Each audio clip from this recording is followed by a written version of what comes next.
What's up, you guys? Welcome back to my channel. So in today's video I am going to be making pasteles again, Puerto Rican style. So as usual, because it's a tradition, I have my grandma with me Again. Here bananas. So by the way, how many bananas did we buy? How many bags? Do you remember? Like 15.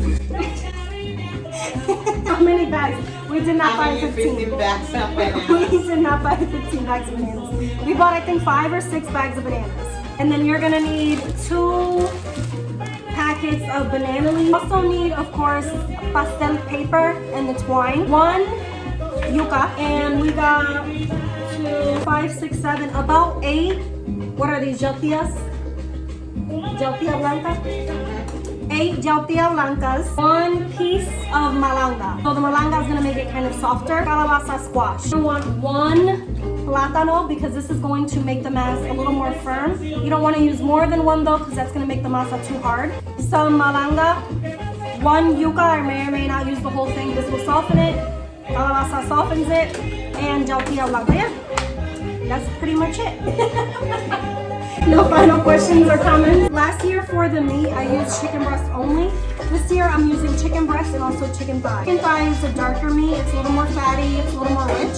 Part chicken breast and then part chicken thigh.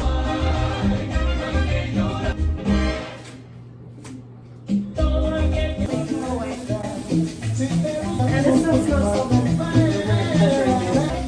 Sometimes I put them in the soup like that. The whole thing? And now it's some of this.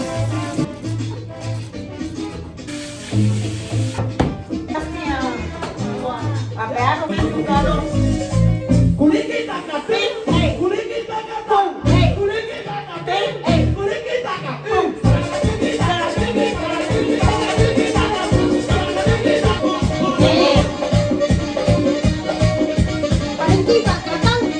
This is no joke.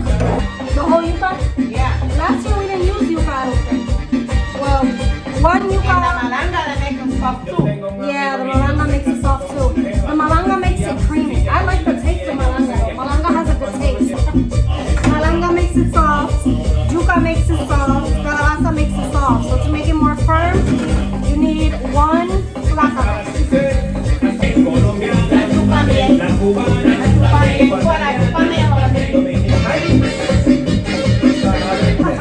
Ofrece maneras de reducir las facturas de energía y mejorar la eficiencia.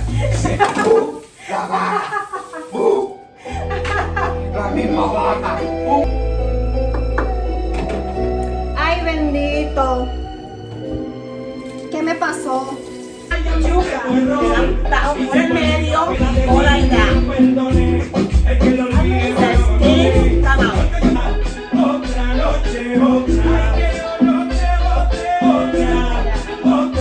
This is what we have so far. We are not done yet though. I do have more calabaza that I may or may not use, but for the most part this is everything. So we had what, 5 bags of green bananas. We had maybe 6 or 7 jaltilla blancas. We had 1 yuca, 1 plantain, and like half a piece of calabaza. It cannot go in a regular blender because that's not going to blend it enough. It needs to be very, very fine. Everything really needs to be blended together very well. So all of this is going to go into a food processor, not a regular blender. In order for it to have a little bit of slip, you know, like when you're making a smoothie, you need to add your milk or some kind of a liquid so that it can actually blend. It's the same thing with these vegetables, right, and these roots. You can't just put it in there and expect that it's going to blend. It needs something else. We're not going to add... This is done? I think, no, I don't think it's done, but I just turned it. We're making the chicken, so so in order for this to actually blend, when you do put it into the food processor, it needs some kind of an oil. So you can take vegetable oil, corn oil, doesn't really matter. What gives the pastela its color is actually the annatto or the achote. So the traditional way of dyeing or staining the oil red would be to boil annatto seeds, achote seeds, with oil and then pull them out once the oil becomes red. That's a whole process in and of itself, and it really isn't necessary because these days you can literally just buy ground annatto and it's red. So all you have to do is add in the annatto add it into the oil as you're blending it. That way it can stain everything red. This really is just for color. That's it. It doesn't give the flavor. It's not that big of a deal if you don't have it. Your pasteles probably just won't be red. If you want them to be that traditional reddish kind of color, then you're gonna need this. It's basically just like your dye without having to use artificial dye. Oil, put everything in the food processor, blend it up. That's your masa. That's it. Cut. Chicken bouillon. They have salt. Yeah, it's your salty. Salty.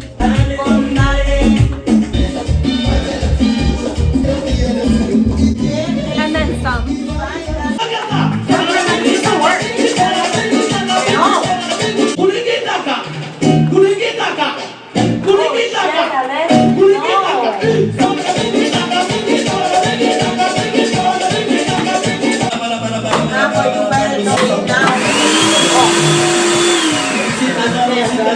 It works.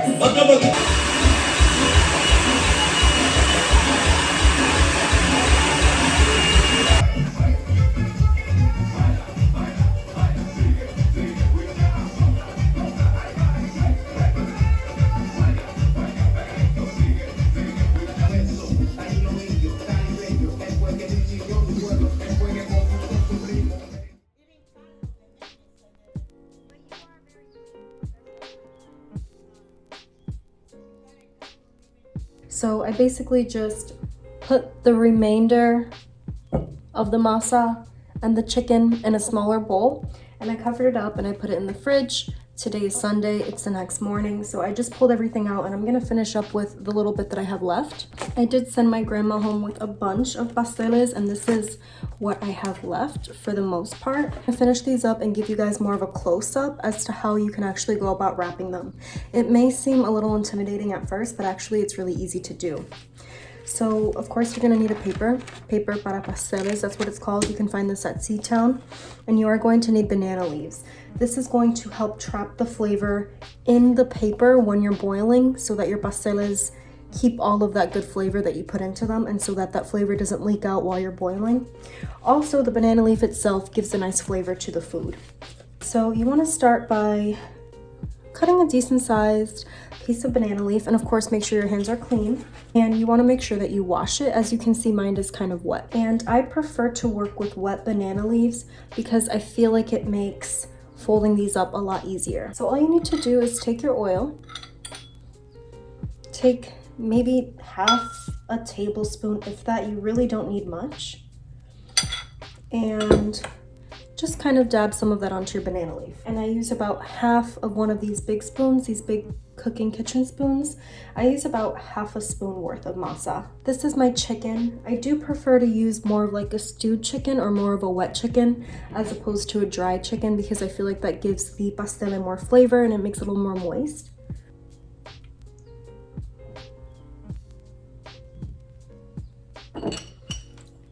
And then you're also gonna want a couple olives. I actually like to buy the ones that have red pepper in them as well, so that way you can get maybe a piece of red pepper and a piece of olive or something. You don't need too much of this, just a couple on top.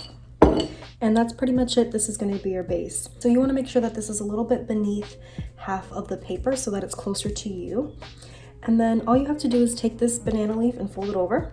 So you're making kind of like a sandwich. Then with the end of paper that's closest to you, you just want to pick it up and kind of fold it over. Super easy. And then this part's even easier. You just flip it once. So it's almost like you're making a sandwich or a panini or something like that. And you can kind of play with it and make sure that it's looking good and that it is the desired shape. And once you feel like it looks pretty good, all you have to do is take the loose end, the end that's furthest from you, and fold this so that there's less that you have to work with or deal with. So it's a little shorter now because we folded some of it over. And literally just fold it over one more time. That's it. That's really all you have to do. It's pretty simple. Then you can just find where the end of your pastel is going to be. So mine is going to be like right here. And just kind of press, remove all that air, flatten this paper out, fold it inward once, fold it inward again.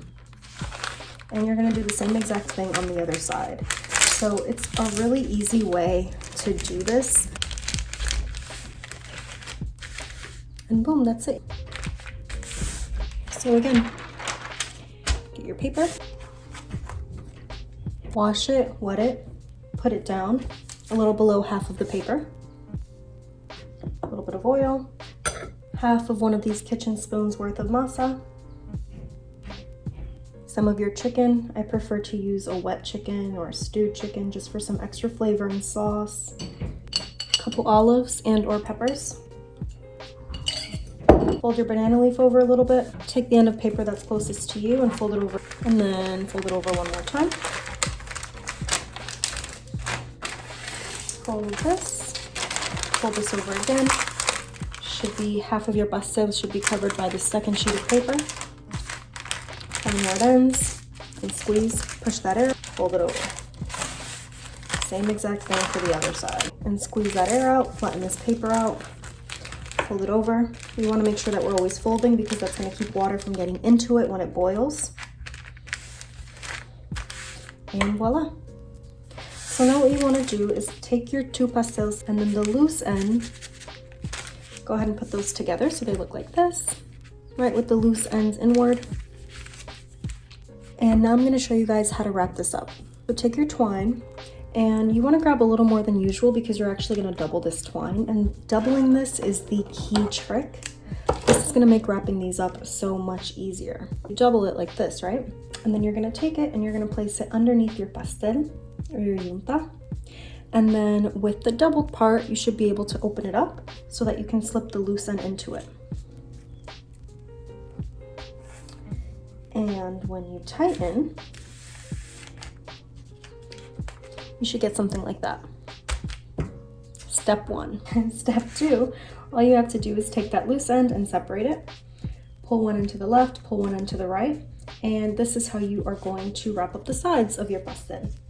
So maybe I'm just a little obsessive when it comes to this part, but I really like to make sure that I spend adequate time wrapping these up.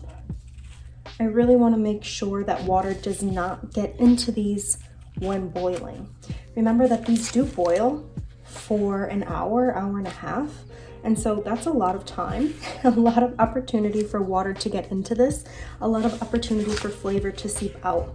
So I do really try to make sure that I am tying this up tightly and that I am tying this up an adequate number of times. So typically what I like to do is I like to secure both ends twice,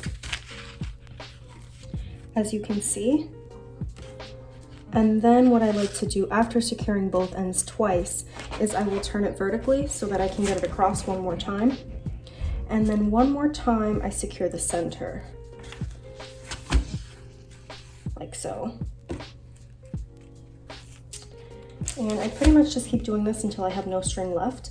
And this probably isn't necessary. I know a lot of people don't tie this up so much.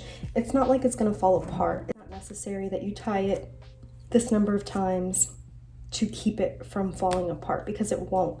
I really just like to tie it this number of times to ensure that there's no opportunity for water to seep in and for flavor to seep out. And it pretty much looks like this when you're done.